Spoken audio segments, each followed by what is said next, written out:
Here are the top stories for today, September 3, 2019. President Duterte is expected to decide on the fate of BuCor Chief Nicanor Faelden after the hearings on the Good Conduct Time Allowance Law. An OFW group plans to coordinate with police for the safety of their children from leftist recruiters. The Philippine Statistics Authority says they are on track in implementing the Philippine identification system. And no Filipino is reported hurt in the onslaught of Hurricane Dorian in the Bahamas.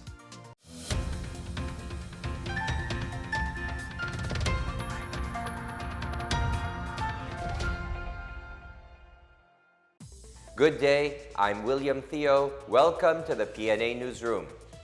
Our top story for today, it is status quo for Bureau of Corrections Chief Nicanor Faelden and his other Bureau officials.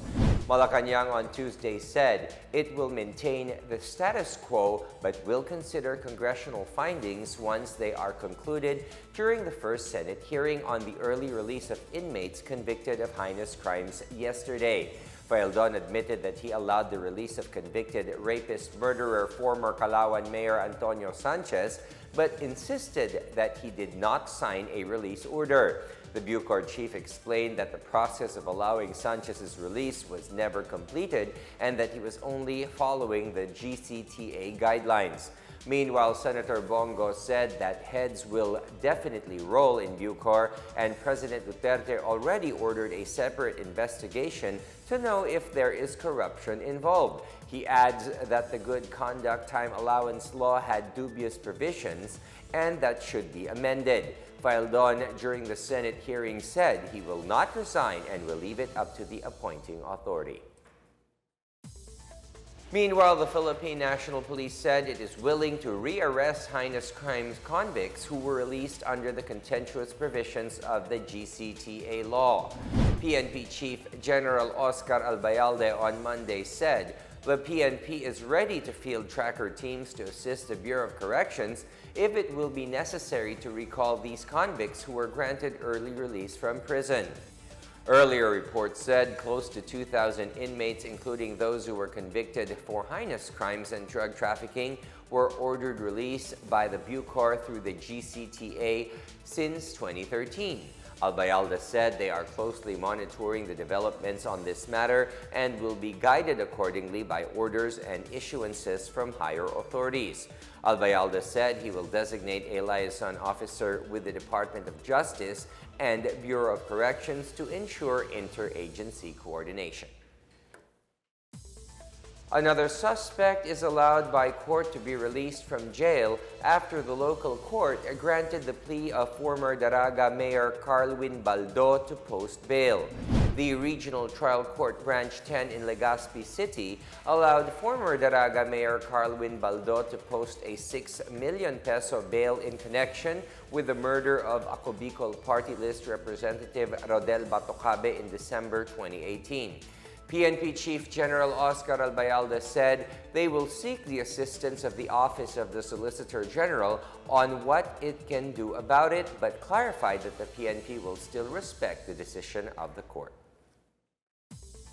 Malacanang shrugged off the remark made by self-exiled Communist Party of the Philippines founding chair Jose Maria Sison that President Rodrigo Duterte's raising the arbitral ruling before Chinese President Xi Jinping was a purposeless exercise. In a statement, Sison said that President Rodrigo Duterte's raising the arbitral ruling before Chinese President Xi Jinping was a purposeless exercise. The communist leader had also accused Duterte of surrendering sovereign rights of the Philippines to China. Presidential spokesperson Salvador Panelo said the palace would rather prioritize more important matters rather than respond to Sison. Panelo also dismissed Sison's statement as one from an old armchair rebel who has become irrelevant and out of date. Pasig City is recognized as the first LGU to be on board the electronic FOI portal, and the Philippine ID system is set to be fully implemented. More on this from Janice Cave. Pasig City receives recognition for its efforts in implementing the FOI program, being the first local government unit in the National Capital Region to pass an FOI ordinance and the first LGU to implement the FOI library project. With its inclusion in the electronic FOI portal, Pasig City's official records, documents, public records, data, and papers pertaining to official acts, transactions, or decisions can now be requested through the eFOI portal. The PCOO, through FOI Philippines, continues to advocate for the passage of an FOI law that will operationalize the constitutional right to information in all branches of the government. In other news, Education Secretary Leonor Briones said the Department of Education plans to recruit 10,000 public school teachers and 5,000 non-teaching personnel under its proposed 2020 budget. Briones said the move is part of the agency's commitment to further improve teacher-to-student ratio, enhance learning, and ease the workload of its personnel with the increase in enrollment in public schools nationwide. Meanwhile, the Philippine Statistics Authority has assured the public that they are on the course of its strategic blueprint for the implementation of the Philippine Identification System, or Philsys. The aim of the Philsys is to provide a valid proof of identity for all Filipinos and resident aliens, which will make access to government and private sector services simpler, quicker, and faster, and eliminate the need to provide most other forms of identification when transacting.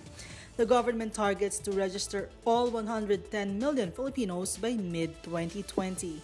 For the PNA Newsroom, I'm Janice Cave. Still to come, an OFW group plans to coordinate with police for the safety of their children from leftist recruiters. The NBI is set to investigate the ambush of a veteran lawyer in Cebu. More on this when the PNA Newsroom continues.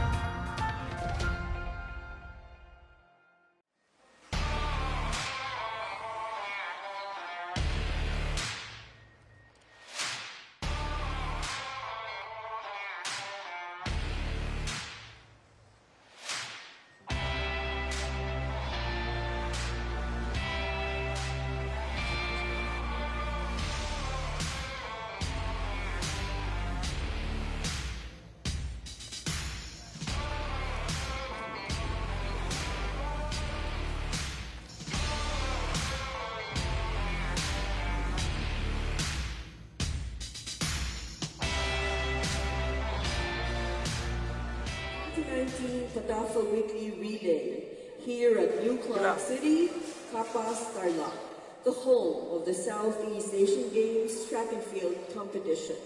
Excitement, especially to represent kahit sino po, because our athlete, it is open para sa lahat po, sa kahit na anong region ng ating bansa para mag-represent sa Pilipinas.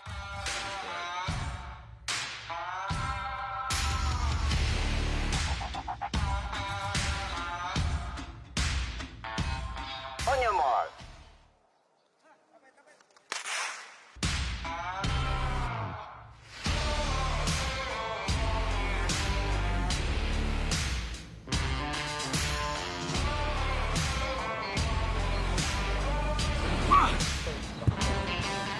Actually, this facility, it's for our athletes. From now until November, until the SEA Games, our athletes will not only use the facilities but will actually live in the Athletes Village for 3 months prior to the Southeast Asian Games.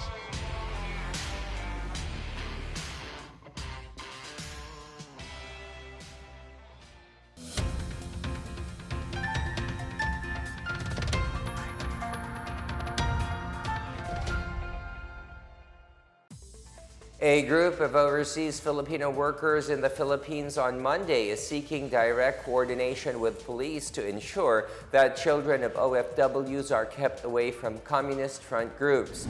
ACO OFW Chairman Director Chi Umandap said, children of OFWs are vulnerable without the protection of the parents who are working abroad to provide for them.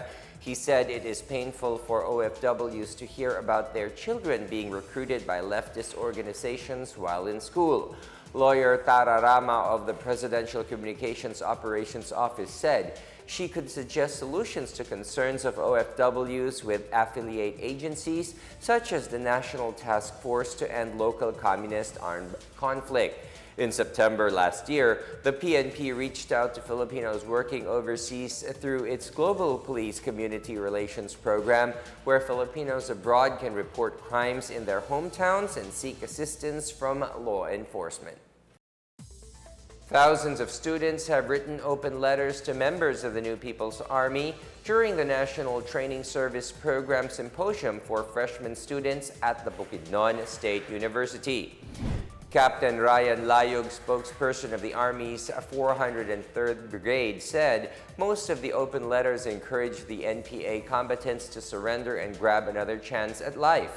He said the young people may still send their messages to the members of the Communist Rebel Movement through the 403rd Infantry Peacemaker Brigade Facebook page or on a piece of paper. The brigade described the students' letters appealing for NPAs to return to the fold of the law as a reflection of their desire for peace and their rejection of the culture of hatred and violence. The provincial government of South Cotabato will allot some 20 million pesos as an incentive to local farmers who will sell their palay produce to the National Food Authority or NFA. Governor Reynaldo Tamayo Jr. said Monday as the move aims to protect local farmers from abusive rice traders in the wake of the decline in palay buying prices. Tamayo said the prevailing buying price of palay has already dropped to a break-even level of 13 pesos a kilo. The capital has already coordinated with the NFA provincial office in Coronadal City to finalize the arrangement in time for the harvest season this month. The NFA incentive will bring the maximum buying price for clean and dry palay to 20 pesos and 70 centavos per kilo for members of farmers' cooperatives and 20 pesos and 40 centavos per kilo for individual farmers. The Land Bank of the Philippines will expand the coverage of its services by setting up satellite centers and mobile tellers in the remotest and depressed provinces nationwide. LBP Vice President Elcid Pangilinan said the bank has approved the opening of over 250 banking outlets to strengthen and improve the financial infusion for UN banked areas. The bank has targeted to complete the project in the next 5 years. Pangilinan explained the deployment of mobile tellers was in line with Land Bank's objective of educating people, specifically the farmers and fisherfolk in far-flung provinces, to appreciate the value of the bank. The Bangko Sentral ng Pilipinas said there are about 533 unbanked provinces and municipalities.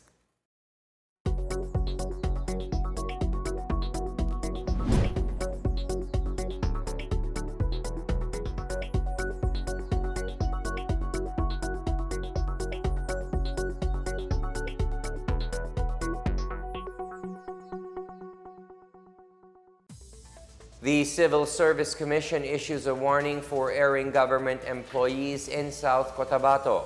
Meanwhile, the National Bureau of Investigation looks into the attack on a veteran lawyer in Cebu. More on this and other news from the provinces from Benj Bondoc. The local government unit of San Jose del Monte City in Bulacan reports 100% compliance with the DILG order to clear all obstructions from its streets and sidewalks within 60 days. City Mayor Arthur Robes said they have been doing clearing operations since 2016, which involves road widening and removal of sidewalk vendors. He said barangay officials also contributed to the quick implementation of the DILG order. Meanwhile, the National Bureau of Investigation in Central Visayas said it will conduct a probe on the alleged ambush attempt that hurt veteran lawyer Inocencio de la Serna Jr. De la Serna was shot while in his vehicle by two men riding a motorcycle along the Port Service Road in Tejero Village, Cebu City on Monday. He has vowed to cooperate with other law enforcement agencies for a task force to be formed to probe the attack. The Integrated Bar of the Philippines Cebu City Chapter has condemned the attack. In South Cotabato, a number of government employees in Coronadal City could face suspension of up to 6 months for violating the Code of Conduct for Public Officials and Employees. Civil Service Commissioner Eileen Lizada said violations include not wearing identification cards, being preoccupied with their cell phones, not observing the no noon break policy, and not doing their duties. Lizada said she has tasked the regional director of the CSC to coordinate with the directors or heads of the concerned offices so the erring workers will be disciplined.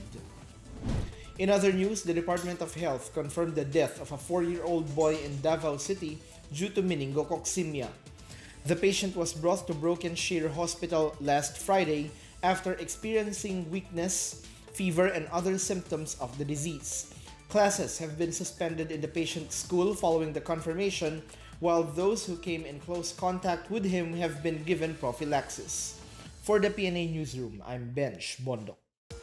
Up next, health officials in South Cotabato order compulsory dog vaccination to prevent the spread of rabies. No Filipino is reported hurt in the onslaught of Hurricane Dorian in the Bahamas. The PNA Newsroom returns after these reminders.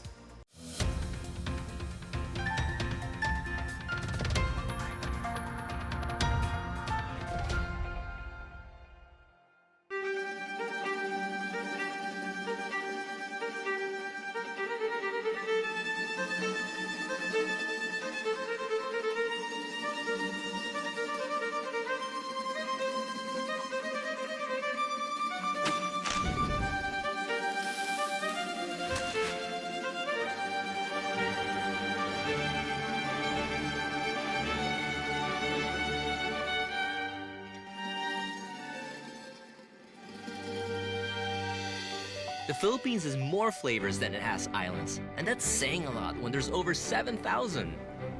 All Filipino food is a fusion of flavors. Take adobo, for example. So many different flavors involved to make that taste of comfort. Because the only thing Pinoys love more than eating is making other people eat. And I'm sure whatever we're putting in it, we're putting it all in one bite and making you eat it. The amazing thing about adobo is there's no one recipe. You cook with your heart and eat with your mouth. There's so many ways to wipe out in the Philippines, from serve to table. Sometimes we just invent reasons to eat. Breakfast, lunch, dinner, merienda. Pancit palabok for merienda. Who's merienda? As with any pancit dish, the noodles are for long life. Long life, but not long hair. Our food comes from an incredibly rich culinary history. It may not look it, but there's complex flavors at work here. Sweet, salty, savory, rich, delicate. Fish in my chocolate? Why not? We love mixing it up. 15 flavors for the price of one. One of the country's greatest chefs is a giant dancing bee. Jollibee! And he's serving up something good. For Pinoys, half the fun is in savoring the smell of your food. But all the fun is in eating it. Oh, so you're one of those people that like pineapple on everything? No, but with a burger, it's definitely okay. Says who? By far, though, nothing is more Pinoy than chicken that's made with joy. We call it Chicken Joy. It's crispy-licious, juicy-licious, and we love dipping it in gravy. I know this sounds crazy, but we also love sweet spaghetti with red hot dog. Everyone's always invited to the party. There's Kuya Junjun, Tita Letlet, Tito Boy Boy, and Lola Girlie. No utensils? No problem. Over here, we eat with our hands. So come on over and join, because eat's more fun when you're part of it.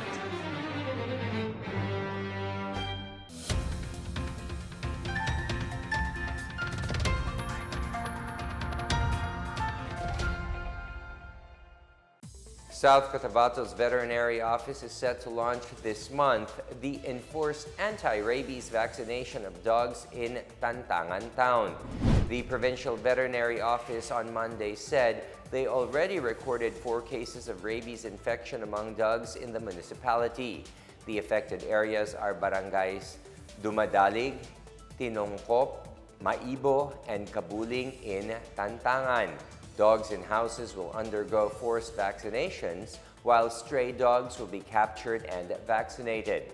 Since January, the veterinary office already recorded 6 confirmed infection among dogs and 6 human deaths due to rabies. The office will also continue with their massive anti-rabies vaccination drive in other areas until December. As of the end of August, they already covered at least 72,200 dogs within the province's 10 towns and Lone City. And in our foreign news, no Filipino was hurt as Hurricane Dorian pummeled the Bahamas, triggering massive flooding in the Caribbean country. The Philippine Embassy in Washington, D.C. reports that the Filipinos in Dorian-hit Abaco and Grand Bahama are safe. Majority of the 22,000 members of the Filipino community in the Bahamas are residing in Nassau. According to reports, at least 5 were confirmed dead as the storm continued its assault on the islands. The extremely dangerous Dorian is producing strong wind gusts and storm surge reaching 12 to 18 feet above normal tide with higher destructive waves. The embassy also issued an advisory to the Filipino community in Florida, Georgia, and the Carolinas to follow directions from local authorities and take all necessary precautions. Filipinos who need assistance from the embassy are urged to immediately call area code 202-368-2767 or area code 202-769-8049. Close to 15,000 policemen will be deployed to provide security for sports events of the 30th Southeast Asian Games that will be held in Metro Manila. NCRPO Chief Guillermo Eliazar said the decision was made as 12 sports venues in Metro Manila will host 22 out of the SEA Games 56 sports disciplines. Aside from Metro Manila, the SEA Games venues are Laguna, Bulacan, Tagaytay, Subic, and New Clark City Sports Complex in Capas, Tarlac. Over 10,000 athletes will participate in the SEA Games, which the Philippines will host from November 30 to December 11 this year. The Tanque Saltwater Lagoon in Isla de Gigantes, Carles Town, Iloilo was ordered closed for 1 month to undergo rehabilitation. Carles Mayor Sigfredo Betita said the local government unit will undertake maintenance and cleanup works on the famous tourist spot to preserve its natural beauty. The closure was also implemented to keep the tourists safe as waves are high in the famous tourist spot at this time. The Tanque Lagoon, located at Gabi Village in Gigantes Sur, is the #1 tourist attraction in Carles Town. The lagoon is also said to be mystical, as old folks believe Tanque's water can cure diseases. Meanwhile, the PNP and Department of Tourism signed a memorandum of understanding to further strengthen a partnership that ensures the safety of local and foreign tourists. The PNP will strengthen the tourist-oriented Police for Community Order and Protection, or TOPCOP program, through training and capacity building and establishment of tourist police assistant desks in various tourist destinations. The Philippines is promoting itself as a food destination to lure tourists into the country. The government hopes to have food lined up for show that is sustainable, traditional, and unique in flavor. Teresa Montemayor has the story. Ilocos Norte is known for its longanisa, pinakbet, and empanada, while Visayas has kinilaw, lapas batchoy, and inasal na manok. Moreover, Jensen is popular for its tuna, while Davao has its chocolates. Native food is a key element in luring tourists. This is why the Department of Tourism seeks to highlight attention on unique Filipino cuisine and the experience that goes along with it. Tourism Chief Bernadette Romulo Puyat said the DOT is planning to craft a roadmap to further develop the tourism products. The DOT has partnered with Jollibee Foods Corporation in launching the Eats More Fun in the Philippines, a campaign to highlight the top dishes the country has to offer. Last year, the agency launched the Kaina, a travel fest held simultaneously in the cities of Legazpi, Albay, Cebu, Cagayan de Oro, Davao, Laguna, and Clark in Pampanga. The Eats More Fun in the Philippines will continue in a bid to position the Philippines as a center of food and gastronomy. The government is also trying to ride on the slow food movement, which seeks to preserve traditional cooking and promote native ingredients. One of the destinations promoting this is the Cordillera Administrative Region, where most of the country's heirloom rice is produced. Slow food enthusiasts are also involved in the production of heritage breeds, local cheese, and raising free-range chicken, among others. The DOT said they want to introduce the food that is sustainable, locally produced, and in season. In a way, this will help the local community and encourage farmers to produce traditional food. For the PNA Newsroom, I'm Teresa Montemayor.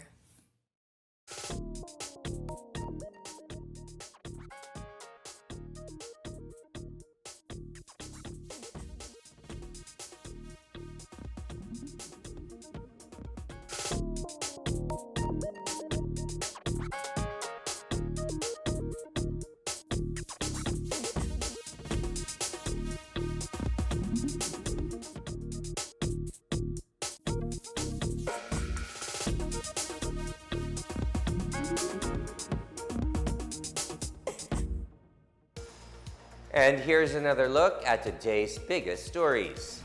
President Duterte is expected to decide on the fate of BuCor Chief Nicanor Faelden after the hearings on the Good Conduct Time Allowance Law. An OFW group plans to coordinate with police for the safety of their children from leftist recruiters. The Philippine Statistics Authority says they are on track in implementing the Philippine Identification System. And no Filipino is reported hurt in the onslaught of Hurricane Dorian in the Bahamas. Thank you for watching another edition of the PNA Newsroom. To check out these and other stories, visit the PNA website or follow the Philippine News Agency on Facebook and Twitter. For more stories about the government and how it serves the Filipinos, look for these hashtags in all of our social media platforms and websites. And that's your daily dose of the latest news and information that you need to know. From the PNA Newsroom, I am William Theo. Good day.